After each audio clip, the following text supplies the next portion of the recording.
And we are back. And we just finished watching 2023's Dream Scenario, rated R with a runtime of 1 hour and 42 minutes. This is currently streaming on Max, but also to buy rent on Prime. This comes to us from director and writer Kristoffer Borgli. I apologize if I've said that incorrectly, who previously did Sick of Myself, and comes back in the director's chair and as the writer of this, which is a really interesting story, which I'm going to say is my new favorite film of the year that we've watched so far. I mean, the year is still young, but so far, I think this is my new favorite film that we've watched. I don't know if I'd go that far.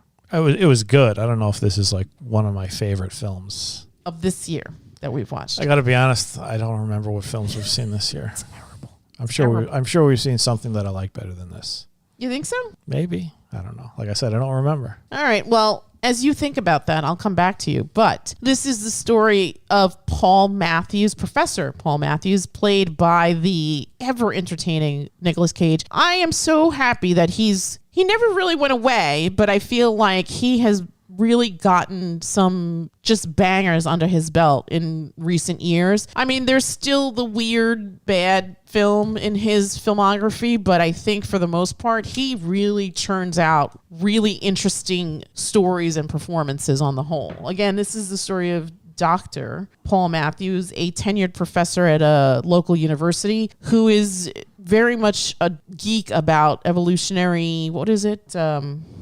Like evolutionary biology. Biology, yeah. Yes. And when the film opens up, we are actually in a dream. Mm-hmm. And then we go into the actual story. And it seems that not only is this person having dreams about Paul, but a large percentage of the population at large. Yeah, not everybody, but a lot of people are just, they're all having dreams where Paul appears in them. And he's not doing anything. He's just sort of like standing there almost passively. Like a spectator. And it's funny because when he hears about these dreams, he's just like, so I'm just standing there doing nothing. It's like he feels insulted that he's doing nothing. Yes. Like when his daughter, the intro dream, which is his daughter sitting there and suddenly things start raining from the sky, like keys, and something falls in the pool. I don't know. I don't even know what it was. But her father's just raking leaves saying, don't worry about it. And then she starts floating off into the air, and the father does nothing to help her. Yeah. And the same thing when he hears other people's dreams, that he's just standing there, and it's like he feels almost insulted that these people see him as doing nothing. But that's how people kind of view him in real life. Yeah. As this, I wouldn't say lazy, but like he's inconsequential. Yes. He's yes. They say he's sort of like a background. He's a background character. He's boring. He never gets invited to that guy's fancy dinners with the fascinating people as much as he wants to, and apparently he's friends with that guy. Yeah. So yeah, he's definitely a background character in real life, and it translates over into these dreams. And these people, they don't even know him, and it's not like as though they saw him and they were that influenced their interpretation of him. No, he just appears. It's him intruding into their dreams, but he has no control. It's not like as though he's maliciously doing it, or he suddenly tapped into some mental power or what. Premeditatively did this. No, it's happened. It's just happening. He has absolutely no control over it. And it's a phenomenon because it's affecting a large percentage of people. Yeah, there's a large... there are people who clearly have no idea what other people are talking about, like his friend at the university, Tim Meadows' character. Or the realtor. Or even the guy who hosts the dinners. He never had a dream about him, but his wife did. Right. And that comes into play later on. Yeah, even Michael Cera's character said, I've never actually dreamt about you. Right. And he was just sort of like schmoozing and saying he did. Yeah, yeah. But enough people where... It's made like a cultural impact. It's made a cultural impact. He's gone viral. He's gone viral, as the young kids say. And it leads to some very negative things. This film, the tonal shift... Yes. Is crazy. Immediate. And it's, Is it like a Danish thing? I don't know. Because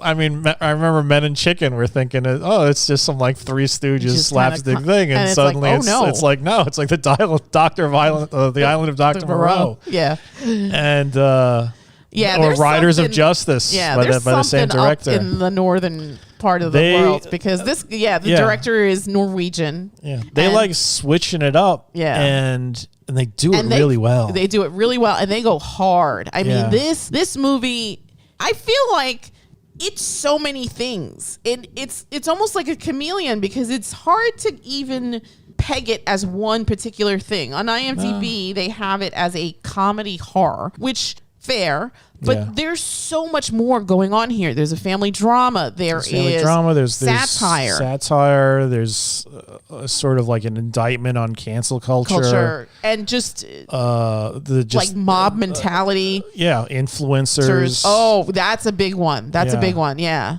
especially towards the end. Yeah.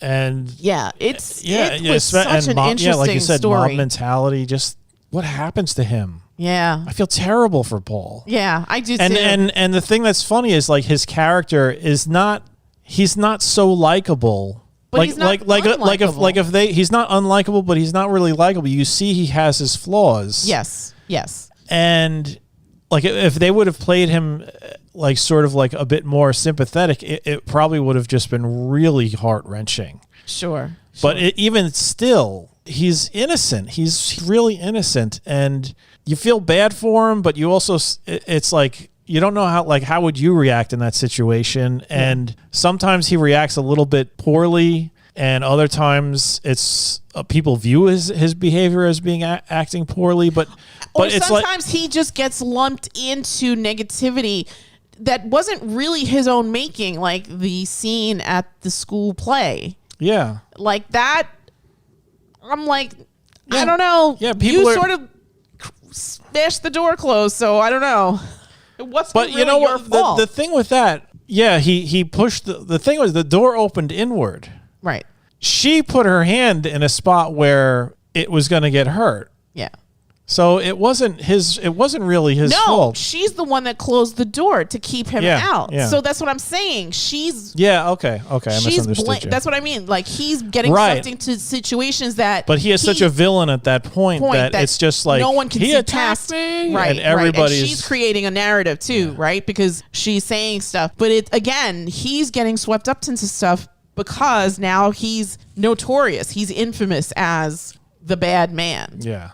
So there was a lot to unpack here. There's a lot going on, and it's interesting. I mean, it's not a long. I mean, to me, I feel like now the litmus is 2 hours for films. So this is a little under 2 hours. It's an investment of time, but it's investment well done, because I feel like the payoff here. Like, I'm seriously going to be thinking about this film for weeks to come, I think, and I think that this is one of those films too, like other films that we've seen, where you could see it in multiple settings and still get other things out of it. Yeah, I mean, maybe you could figure out what was going on, why these people were dreaming of him, why things change at a certain point in the movie.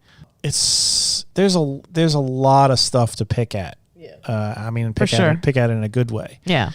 Yeah, this is definitely a really good film. Yeah, and it's so interesting and so original. Like, I too, having watched the trailer, thought that this was going to be more comedic. Yeah, I had no idea. You know what? No idea. I had no idea it was going to take I had no idea it was going to take a darker turn until I saw when we brought it up on Max. It was labeled as comedy horror. Okay. And I was like, horror. Yeah. So. And it's not like gory or anything. So no, it's not like a slasher pick or anything like that. It's just, I think when they give it that horror label, it's because there's some dark themes. Yes. That are brought up. But also, his situation is horrific. I mean, that is another thing. And his situation is even more horrific because it is something that's beyond his control. It's not only is beyond his control, but it's realistic. This is something that could actually happen to somebody. Yeah. And I mean, obviously, this is a reaction, a societal reaction to something that's bizarre. Mm-hmm. Like the condemnation is for something that couldn't exist. Yeah. But living with that sort of level of condemnation where there's no escape. Yeah. There's literally no escape. He would have to like get plastic surgery or something. And it's maybe he can go to the face-off doctor. Yeah, the face-off change-o. I meant face-off like he becomes Travolta. Is that? Well, that's what the face-off change-o machine is. Oh, that's right. Yeah. But what the hell was I saying? Oh, sorry. Damn it. But like he is literally helpless. Yeah. There's nothing that could be done because this is just you've just found yourself in this spot, and it's through no fault of his own, no action that he did really deserved this. Yeah. And it's funny the way he's like, Tim Meadows is like, yeah, people are experiencing trauma, and he's like, what the hell's wrong with people nowadays? You have a fight with your friend, it's trauma. You can't get the food you want, it's trauma. And yeah, it's kind of true. Yeah. People have kind of forgotten how to deal with shit. Yeah, yeah. You see that part a lot. of that whole bubble wrap culture, right? Yeah, nothing's my fault. Everything's their fault. You should change the way you are before I change the way I am. Right. Yeah, that's extremism everywhere. I mean, I feel like generationally we see that because of the way that we were brought up. But I feel like younger generations aren't going to understand that. They're going to see it this way because this is how they've been brought up. So, I mean, I can't really speak on that, but I do agree with you. And I think it's because it's generational. Like the way I view life, I have 50 years experience behind me. Somebody who's in their 20s isn't going to have the benefit of my hindsight. So they're coming at a situation from a different perspective. And that's valid too, but at the same time, well, I think like what you said, the bubble wrap culture, it has made people ill prepared. That's what I was going to get to handle even mild adversity, right? Or so some now there kind is of uncomfortable situation. Yeah, it's almost like there is no such thing as mild adversity. Any adversity is just traumatic trauma. adversity, yeah. and that's not really the case. And that's not really you have a lot of control over how you feel and what you do. Nobody could make you feel and do stuff unless you allow it to have that power over you. Well, that was the other point I was going to make. Nobody learns that now.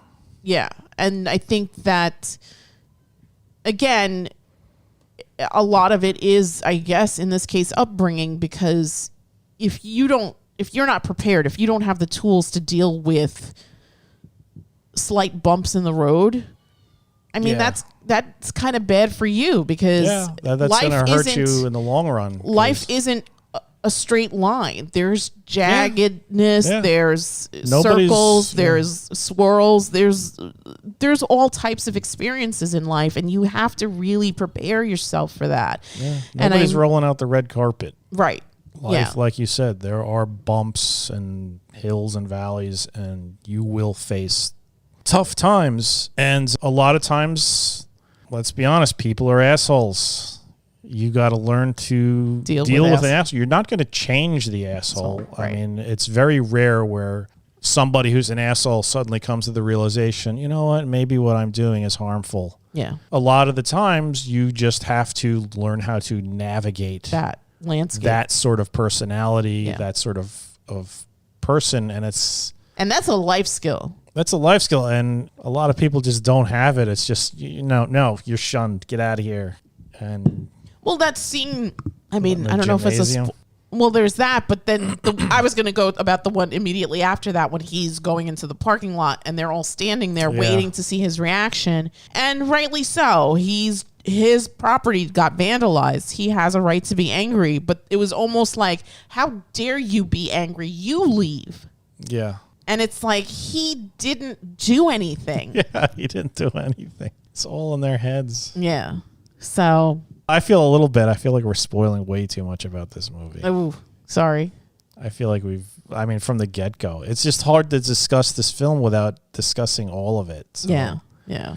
Yeah, sorry, folks. I mean, this is a new movie, but it's tough to talk about without talking about certain instances that things happen about in the film. Yeah. But I think it's a good movie. Watch it anyway. Yeah. I mean, I'm trying not to give any big details away. Yeah. Yeah, it does take a crazy turn. The tone shifts, but it's done well. Yes, it's completely believable. It's completely plausible in the way that the story's told in the moment that it happens. Everything about it is well plotted and strategically maneuvered within the storytelling. Absolutely. Nicolas Cage, fantastic performance.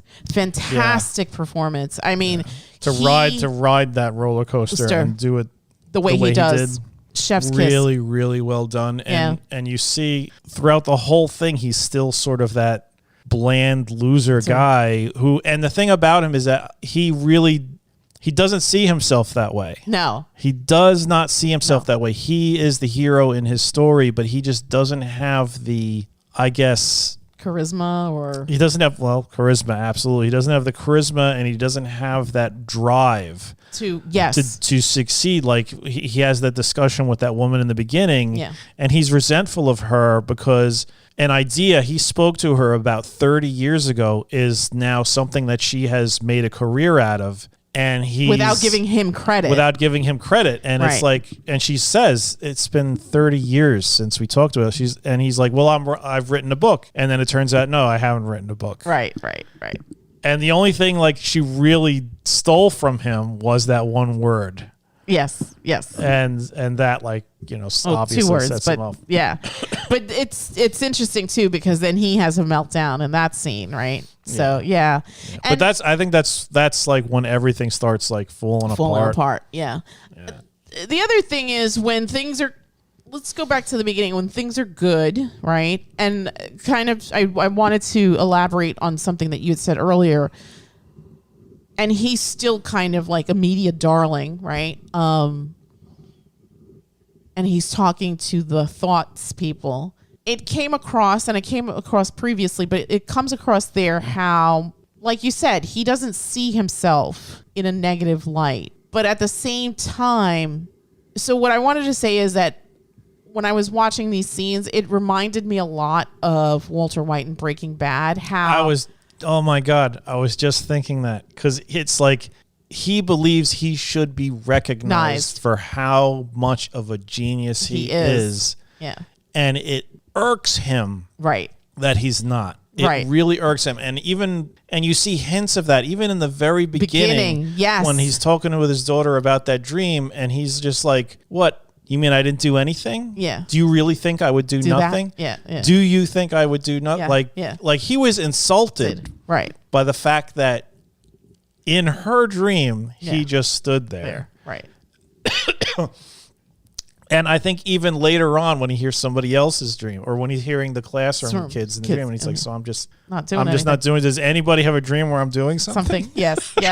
And that makes him upset, because he really views himself as somebody who would, even though he wouldn't. Probably not. He would not. He was not strong enough to actually reach out and do that sort of thing. Mm-hmm.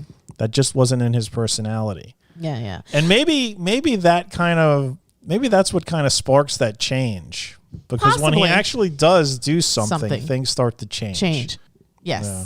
And I think, so when I was watching like certain scenes, I was thinking about Breaking Bad and how in the later seasons when I don't think we've ever talked about this. Obviously, we watched all the seasons together. Brilliant show if you haven't watched it. When Hal makes the discovery of who that person is in the book, right? So I also wondered, like, if he wanted to sort of, with finally writing his book, right? The book that he talked about ad nauseum that he was getting ready to write. Well, the book that he writes isn't the book he intended to write. No, absolutely. It was part of this fame cycle thing. Yeah. But still, he is quote unquote a writer, which was another thing when he's having that meeting with Michael Cera, and Michael Cera is trying desperately to sort of, I guess, get him as a client. And he's like, well, you tell me what you like or you like to do, whatever. And he's like, well, I'm writing a book. And then Michael Cera immediately is like, oh, so you're a writer. And it was like, He's not a writer. He hasn't written anything. Yeah. But you could tell that it sort of stroked Nicolas Cage's ego to know that, oh, well, he considers me a writer. Yeah. Yeah. So in that sense, too, just like the whole idea of adulation, of being seen, kind of, right? I think that was very, very important to Paul. But... And in a way, he is being seen, but it then turns very negatively.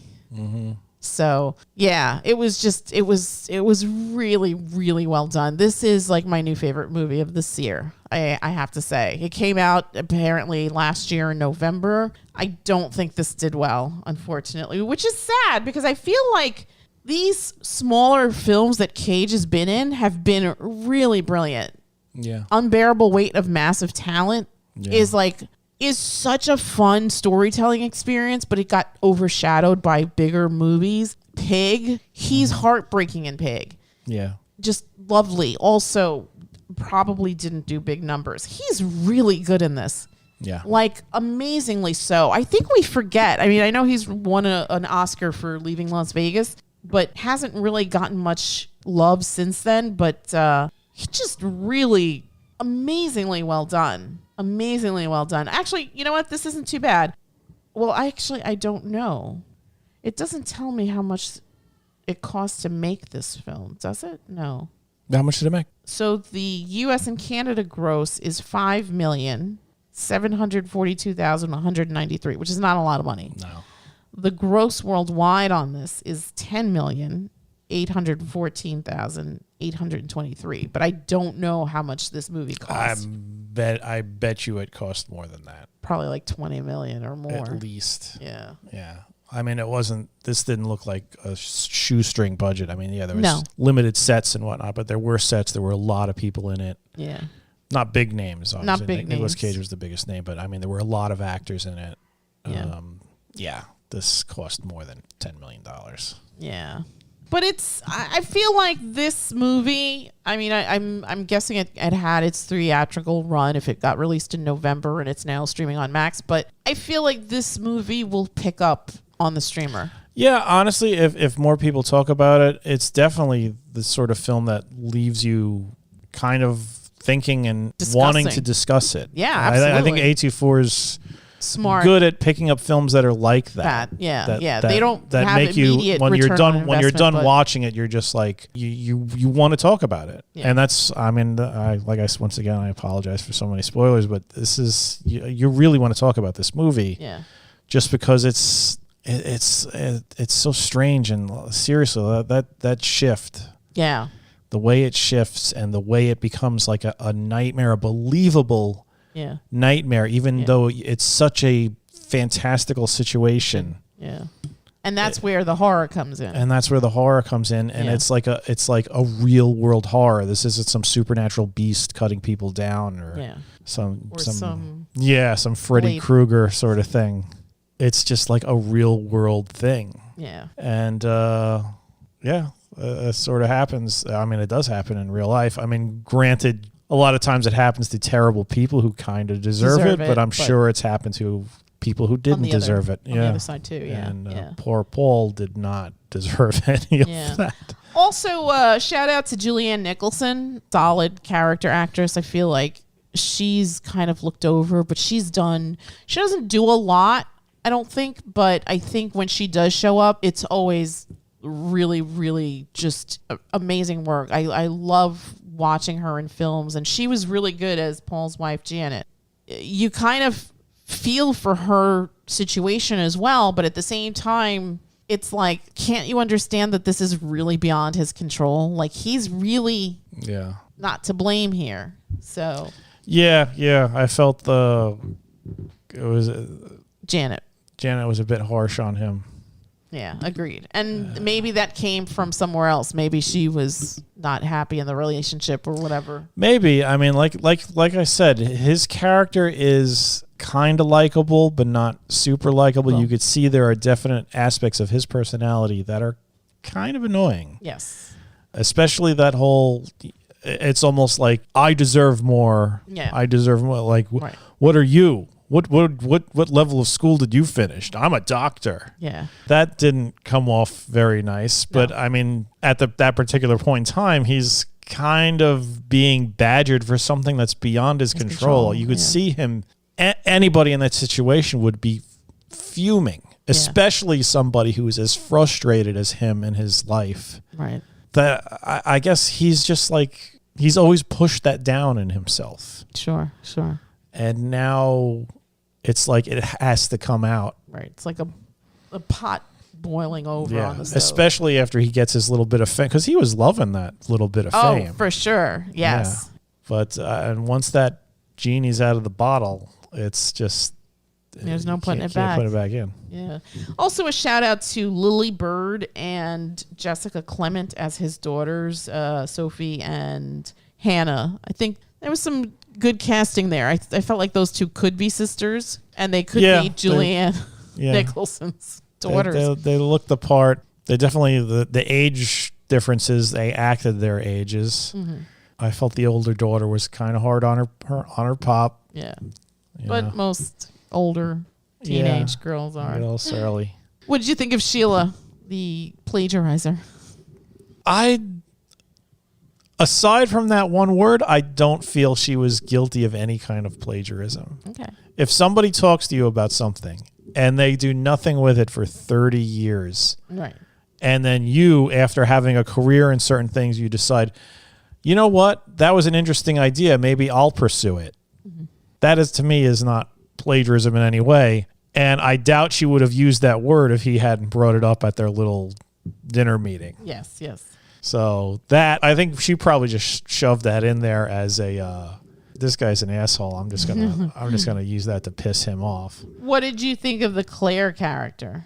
Was that the assistant? No, that was the woman that he meets with Janet, and she's like, what is going on here? Like, oh, we briefly dated, and can I have a coffee with you? Yeah, that was kind of strange, but I think that... Was it strange that Janet's reaction was like, well, what does she want from you?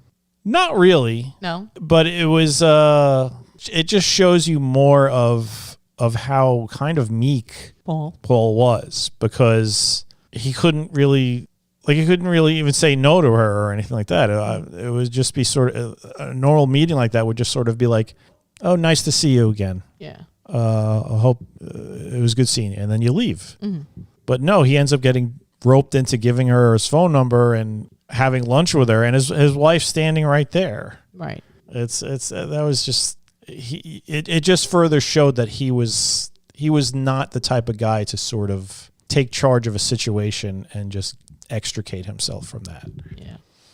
Yeah, he was definitely not assertive, not in the slightest strong bit. Personality. No. Yeah. What did you think about Richard, the host of the fun dinner parties that he never got invited to? And that was funny. There's that scene where he calls and he's like, "Oh, am I getting invited?" And Richard's like, "No." Yeah. Played by Dylan Baker, one of those. Yeah, Dylan Baker. One of those guys in that thing that you've seen. The lizard from if he would have been if they ever got that far. Yeah. On the Tobey Maguire Spider-Man movies.